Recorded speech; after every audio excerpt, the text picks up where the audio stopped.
তো তেমন কিছু না, আজকে আমার শিশির ভাবলাম যে ঈশ্বরদী শহর থেকে একটু ঘুরে আসি, মানে ঈশ্বরদী বাজার থেকে একটু ঘুরে আসি। অনেকদিন ধরে যে শীত পড়তেছে, আপনারা তো সবাই জানেন ভাই, মানে শীতে একবারে কাঁপাই ফেলতেছে সবাইকে। আর এদিকে শিশির আর আমি বাসা থেকে বের হয়ে পড়ছি। আর এদিকে শিশিরের কথা কি আর বলবো ভাই, নতুন করে মানে ক্যামেরার সামনে আসি সে হেভি লাফালাফি করতেছিল।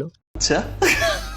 আর এদিকে শিশিরও ফার্স্ট টাইম যাচ্ছে ঈশ্বরদী বাজারের ভেতরে। ভাই বিশ্বাস করেন, এর আগে কখনো যায় নাই সে ঈশ্বরদী বাজারের ভেতরে, আজকেই ফার্স্ট টাইম যাচ্ছে, তাও আবার আমার সঙ্গে। তবে শিশির কিন্তু আজকে অনেক খুশি, সে মার্কেট করতে যাচ্ছে, যার কারণে মানে মার্কেট আর কি।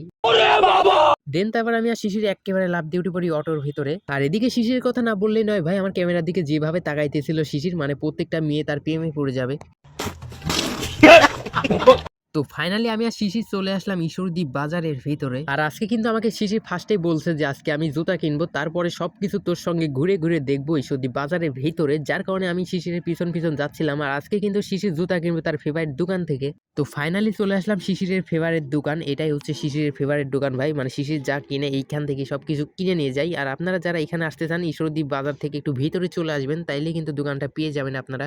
আর এদিকে শিশির জুতা চয়েস করতেছিল রে ভাই, আর আমি এদিকে দাঁড়িয়ে থেকে বোরিং ফিল করতেছিলাম। তবে শিশিরের জুতা কিনা শেষ, আর এখন আমরা যাচ্ছি ঈশ্বরদী মার্কেটের ভিতরে। আর মার্কেটের ভিতরে কিসের জন্য যাচ্ছি সেটাও আমি তোমাদের বলতেছি। আর এখানে আমি মূলত কলেজ ব্যাগ কেনার জন্য আসছিলাম রে ভাই, মানে কলেজ ব্যাগ ছিল না, যার কারণে আমি কলেজেও যাইতে পারি নাই। তো ফাইনালি আমার কলেজ ব্যাগ কেনা শেষ, আর এটাই হচ্ছে আমার কলেজ ব্যাগ। কেমন লাগতেছে অবশ্যই কমেন্টে জানাবেন সবাই। আর এদিকে শিশির ক্যামেরার সামনে এসে সে আগে ডান্স মান্স দিচ্ছিল, মানে সে জুতা মুতা কিনে ফেলছে, যার কারণে। राजा जी अपनी शक्तियों का पूरा इस्तेमाल कर रहे हो।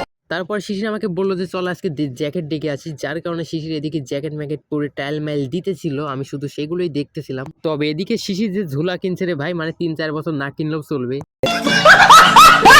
তো যাই হোক ভাই, আজকের ভিডিওটা আমি নিয়ে পর্যন্তই ছিল। ভালো লাগলে লাইক কমেন্ট শেয়ার করবেন। দেখা হচ্ছে কোনো এক নতুন ভিডিওতে, সে পর্যন্ত সবাই ভালো থাকবেন, সুস্থ থাকবেন, নিজের খেয়াল রাখবেন। আল্লাহ হাফেজ।